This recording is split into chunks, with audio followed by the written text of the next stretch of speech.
Alors 7 heures contre vilain, c'est un 20-15, rec tight aggro, joueur australien, fait un peu plus de 5k par mois, ok. Peu de showdown quand il est en attaque. Toujours en value sur les mains à l'abattage. Non mais, en fait, je pense que les gars, c'est pas clair dans votre esprit pourquoi est-ce qu'on prend les notes. On veut pas savoir si le mec il est en value ou il est en bluff. On veut savoir quand il est en value, c'est quoi les sizes qu'il fait précisément. Et quand il a une value un peu moins sexy, c'est quoi le size qu'il fait précisément. Quand il a noce absolue, c'est quoi le size qu'il fait précisément. C'est en comprenant toutes ces informations qu'on va pouvoir l'ouvrir en humile. Enfin genre vraiment le défoncer. Donc ici, encore une fois frérot, je vais te mettre un 0 sur le profiling. Parce que c'est pas ça profiler un joueur. C'est pas se dire attends quand je l'ai vu au showdown, il est massivement en value. Il value typiquement un sizing à 60% pot sur les boards secs avec ce type de main. Il a tendance à avoir des overbets avec ce type de main sur ce type de board. Et c'est avec ce genre de notes que, à la fin, tu peux faire des exploits de fou parce que le mec, tu le roules dessus, tu comprends exactement comment il joue. Donc voilà pour ça. Preflop, straddle, de call, ok, très bien. ISO qui va être autour de 1000 en vrai. ISO trop small, hein, 6x OOP. Franchement, quand ça straddle de limper, tu peux vraiment size up. Surtout avec dame-dame. Après, je vais pas trop commenter les size preflop parce que c'est beaucoup de la dynamique. Mais je trouve que son size il est small. Ok, donc c'est lui Billy apparemment.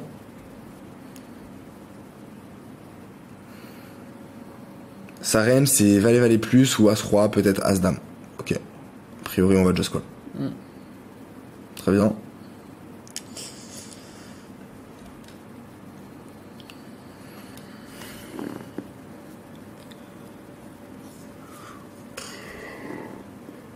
Quoi l'intérêt donc? A priori pas trop. Non. Donc ok. Je suis ok pour call avec la dame de cœur. Ouais. En vrai. Ok.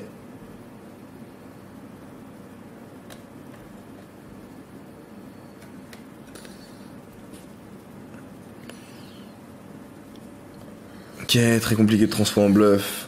Pas vraiment intérêt à bet. Pour autant, il peut. J'ai l'impression qu'on a presque un check fold. Hein. Ouais, on a un check fold pour moi. Il peut avoir des as-rois en vrai. Ouais.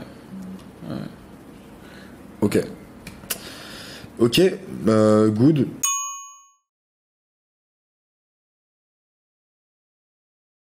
Main suivante.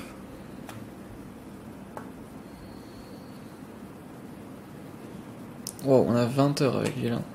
Alors 20 heures. Là, on est censé avoir des 5 heures. UTG a un rec qui a des open fold, son jeu tend vers du jeu online, donc manque d'exploit, bouton et un joueur passif, showdown, bouton de all-in, As7, ouais, on veut les stack size, on veut une prise de notes bien claire, bien précise. Allez checker, je vais dans les vidéos, il y a une review que je fais sur, je sais plus si c'est sur Rasp, je crois que c'est Rasfouya, mais où justement j'explique toute la prise de notes et je tag everyone pour aller check, donc allez checker ça. Ça va être trop important pour que tu comprennes sur la prise de notes comment bien la faire. Là aussi c'est catastrophique, tu vois. Genre y a pas d'infos sur les profils, y a rien, y a aucun travail de leak finding. Preflop gros, t'as un open aussi big, t'as juste un fold. Genre tu prends un open 5x, t'es contre une range d'open strong. Genre t'as juste un fold, c'est tout. Genre rien d'autre à faire. C'est juste un pur fold. Je peux même pas en fait l'expliquer le fold, c'est juste mathématique. Que tu vas te retrouver à investir 5 blindes dans un spot où t'es absolument pas commit. Il y a ma joueur à parler derrière qui peuvent te mettre des squeezes et te mettre dans des spots de merde. Tu vas être en sandwich dans tous les spots.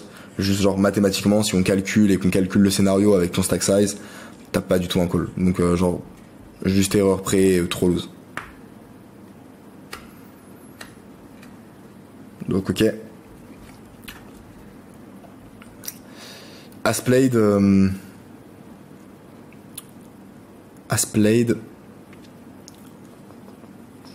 D'ailleurs, si tu veux, je peux t'inviter à faire un exercice. Ah, il est assez complexe à faire, mais si t'as pris des notes sur tes spots, prends tous les spots où tu fais des calls un peu loose, Ça, des fois, ça fait du bien à voir. Tu prends tous les spots où tu colles un peu loose, si t'as une data, genre, de genre peut-être 40 mains, 50 mains, et tu regardes sur tes 50 spots où t'as call loose, c'est quoi le bilan financier. Et tu vas voir que le bilan financier va très souvent être catastrophique. Donc voilà pour ça. Ça d'ailleurs, en vrai, on devrait faire de l'analyse de data. Ouais. Genre, Ouais, c'est clair. c'est presque ça me donne envie en fait à chaque fois qu'il y a des erreurs de... De les noter. Bon, enfin... À chaque fois qu'il y a une erreur pré-flop, de noter lever de la main. Le différentiel entre si on avait fold, ça nous aurait coûté combien, Ah oui. et comment on a gagné au total. Et comme ça, après, on peut faire des calculs. Ouais. Tu vois. C'est réalisable? Ouais, c'est réalisable. Faut que je réfléchisse à comment faire la template, mais Vas-y. ça serait stylé ça. Très stylé de fou. Parce qu'en fait, vu qu'on va faire mass review, on va avoir mass data, Ah ouais. et au moins on pourra montrer quelque chose de factuel. Tu vois. C'est ça. Ok, ici, vas-y, lead de ouf. Ouais. Lead de ouf, dans tous les cas, on n'a pas d'intérêt à check.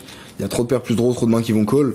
Certes, notre main, elle est pas, elle est relativement fragile, mais dans tous les cas, faut qu'on fasse grossir le pot. Et même si on check, on va pas avoir de spot. Enfin, si les mecs sont en value, ils vont nous défoncer. Donc, ok. Ça fait un peu plus cher. Quand même. Ouais, je suis assez ok. On va voir le thinking. Flop. Board dangereux, beaucoup de tirages. Je décide de check fort. De ma DP, je décide de commencer à value mes potes. Ouais, tous les tirages, les ASICs, mais en vrai, ça te coûte le plus cher. Ouais. En plus, les ASICs, c'est quand même open, call. C'est des ASICs qui sont pas dégueulasses non plus en général. Il y a pas mal de paires plus draw.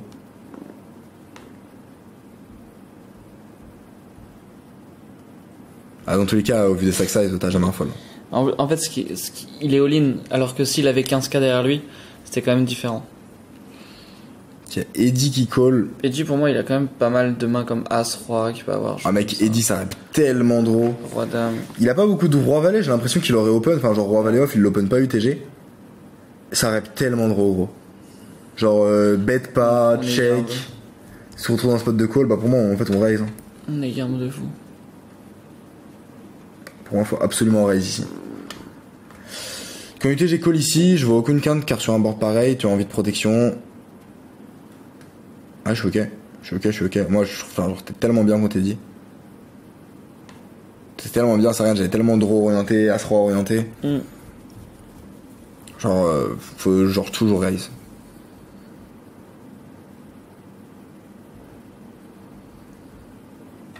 Je comprends pas le call, pour le coup.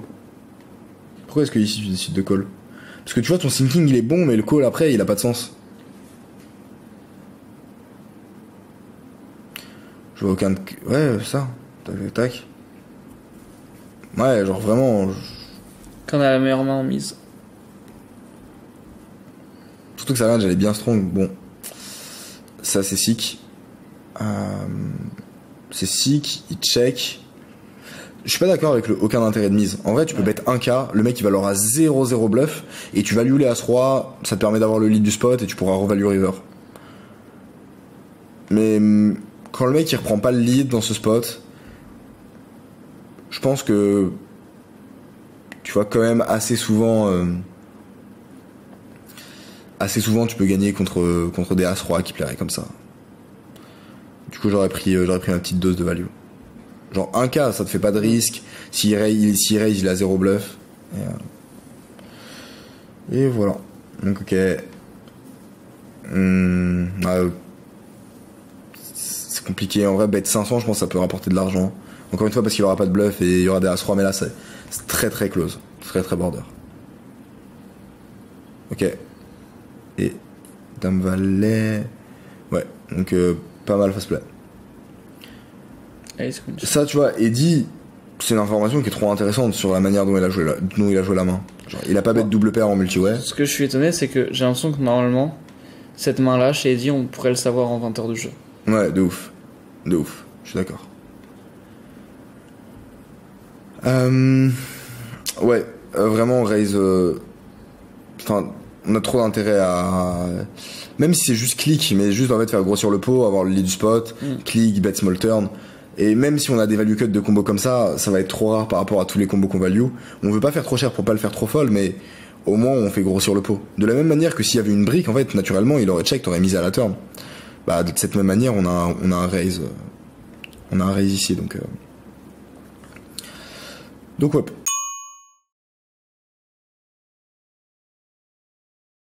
Si tu kiffes ces petites reviews techniques et que t'as envie de développer ton jeu, travailler avec nous et devenir un putain de tueur à gages, c'est très simple, il y a un lien en description, tu cliques dessus, tu remplis un formulaire et tu pourras prendre un appel avec un membre de notre équipe et on verra comment on pourra avancer ensemble pour aller tout péter. Je te laisse checker ça, bonne fin de vidéo.